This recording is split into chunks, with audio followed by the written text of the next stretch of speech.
వంకాయ చెట్లు వేసిన ఈ టైంకి వచ్చింది పూతకు. రోగాలు వస్తున్నాయి, ఇట్లా ఆడిపోతున్నాయి. ఏం రోగాలు ఏమో. పంపు కూడా నిన్న కొట్టాను, పెడదాం అనుకున్నా, నాకు పెద్ద బిజీతో ఉండట్లా. ఇట్లా చెట్లు వంకాయ చెట్లు ఇలా అవుతున్నాయి, పూత పడుతున్నాయి. ఈ రైతు పరిస్థితి ఇలా ఉంటుంది అన్నట్లు. ఇంత దాకా వేసుకొచ్చినా మనకు లాభాలు నష్టాలు అనేది ఏర్పడదు. ఎంతో మంచితోటి ఎంతో జాగ్రత్తతోటి వీటిని ఒక స్పీచ్గా తీసుకొని వచ్చిన ఇలా దాకా అయినాయి. ఒక ఈ షేడ్ పుడితేసిన మన ఈ షేడ్లో కూడా మనము కరెక్ట్ అనుకూలం కూడా అయితే మనకు కరెక్ట్గా కాత కాసి పంట పండితే మనకు లాభాలుగా ఉంటాయి. కానీ ఇలా పురుగు పడితే ఎంత బాధ అనిపిస్తుంది చూడు. ఈ చెట్టు ఇప్పుడు పురుగు పట్టింది, ఈ వంకాయ. ఇప్పుడు ఈ వంకాయ పురుగు పట్టింది చూడు. ఏం చెప్తావు చెప్పి వంకాయ పరిస్థితి.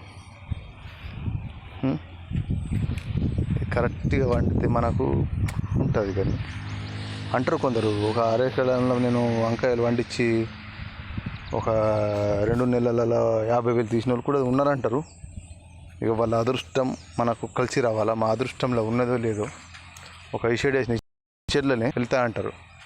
కానీ నేను వేసిన ఇలా రోగాలు వస్తున్నాయి, ఏం చేయాలో అర్థమవుతలేదు. పంపులు కొడుతున్నాం, ఇలా రోగాలు వస్తున్నాయి, పురుగు అవుతున్నాయి, బాధ అనిపిస్తుంది.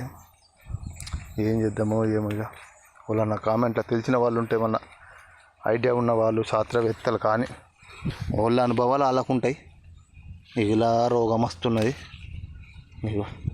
చిన్న కాయకు కూడా రోగం వచ్చేసింది.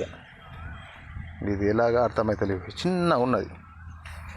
ఇది పట్టుడే పురుగుతో వచ్చినట్లు వచ్చింది.